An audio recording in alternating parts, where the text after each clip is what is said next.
آج کی گہری تحقیق میں خوش آمدید. ہمارے پاس آج کچھ دلچسپ دستاویزات ہیں. جی بالکل.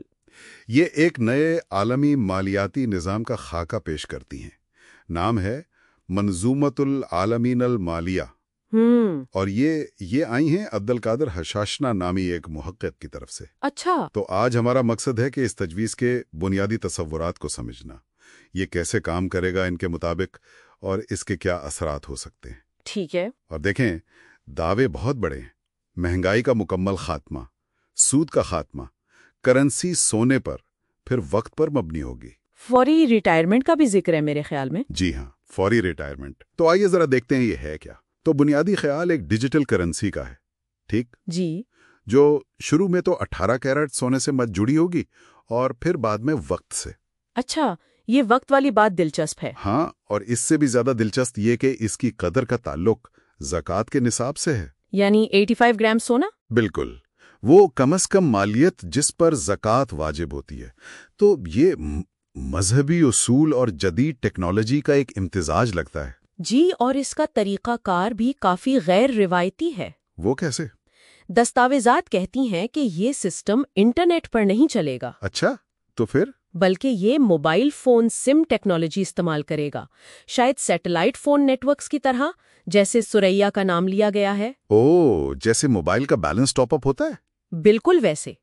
اس کا مطلب ہے کہ یہ وہاں بھی چل سکتا ہے جہاں انٹرنیٹ نہیں ہے. اور یہاں سب سے بڑا دعویٰ یہ ہے کہ یہ کرنسی خود اپنی پشت پناہی کرتی ہے. خود اپنی پشت پناہی؟ اس کا کیا مطلب؟ دیکھیے، ان کی دلیل یہ ہے کہ چونکہ قدر براہ راست سونے یا وقت سے جڑی ہے اور لین دین میں کوئی قرض یا سود نہیں، تو قدر کم نہیں ہوتی، مہنگائی نہیں ہوتی. یعنی کرنسی خود ہی اپنی قیمت بن جاتی ہے؟ کچھ ایسا ہی. ان کے مطابق یہ قدرتی طور پر مہنگائی سے پاک ہے. یہ تو واقعی بہت بڑا دعویٰ ہے. بالکل. اور جو فوائد بتائے گئے ہیں وہ بھی کچھ کم نہیں ہے. 0% سود. جی. 0% مہنگائی، کوئی ٹیکس نہیں، کوئی فیس نہیں. یہ بھی لکھا ہے کہ زکوٰۃ خود بخود تقسیم ہوگی براہ راست مستحقین کو. واہ. اور پروجیکٹس کے لیے 100% فائنینسنگ؟ جی، مرابحہ کے اصول پر، یعنی لاگت جمع منافع، جس میں ان کے مطابق بینک کا حصہ 51% اور صارف کا 49% ہوگا. تو مطلب یہ بینکنگ اور ریاستی مالیات دونوں کو مکمل طور پر بدلنے کی بات ہے؟ بالکل. یہاں تک کہ یہ بھی کہا گیا ہے کہ ریاستیں اور بینک شہریوں کی جمع رقم کا 2.5% ماہانہ سپورٹ کے طور پر لیں گے. اور یہ صرف کسی ایک ملک کے لیے نہیں ہے. دستاویزات اسے عالمی اقتصادی مسائل کا حل بتاتی ہیں. اچھا. خاص طور پر قطر کا ذکر کیا گیا ہے.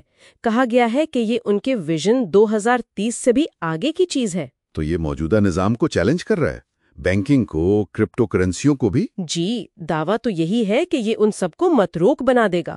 ظاہر ہے، اتنے بڑے پیمانے پر تبدیلی، اس کے قابل عمل ہونے پر سوال تو اٹھتے ہیں. یقیناً.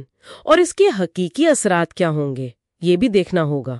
ویسے سیکیورٹی کا بھی ذکر ہے. ہاں، کس طرح کی سیکیورٹی؟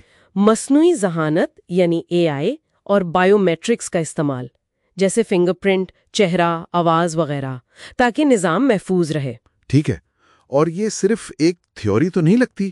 میرا مطلب ہے، کیا اسے بیچنے کی بھی بات ہے؟ ہاں بالکل. دستاویزات میں اس کی انٹلیکچوئل پراپرٹی یعنی IP کی فروخت کا پورا منصوبہ ہے. اچھا، کیا قیمت رکھی ہے؟ 1 ٹریلین یورو. 1 trillion euro? جی. اور ادائیگی کا طریقہ یہ ہے کہ نظام کی سالانہ آمدنی کا 2.5% دیا جائے گا جب تک پوری رقم ادا نہ ہو جائے. تو اسے ایک مکمل قابل عمل کاروباری ماڈل کے طور پر پیش کیا جا رہا ہے. چلیں تو اہم نکات کو اگر دوبارہ دیکھیں. یہ ایک مجبوزہ مالیاتی نظام ہے جی، جو اسلامی مالیاتی اصولوں جیسے سود سے پاک ہونا، زکوٰۃ، ان کو ڈیجیٹل کرنسی سے جوڑتا ہے. اور کرنسی پہلے سونے پر پھر وقت پر مبنی ہوگی. مقصد؟ 0 مہنگائی، 0 سود اور غربت کا خاتمہ. خودکار زکوٰۃ کی تقسیم اور فوری ریٹائرمنٹ کے آپشن کے ساتھ. ان دعووں کو ظاہر ہے صحیح تناظر میں دیکھنا بہت ضروری ہے. بالکل. یہ دستاویزات ایک بہت ہی پرجوش ویژن پیش کرتی ہیں، ایک انقلابی ویژن، عالمی معیشت کو مکمل طور پر بدلنے کا. خود کو ایک حتمی حل کے طور پہ پیش کر رہی ہیں بھی.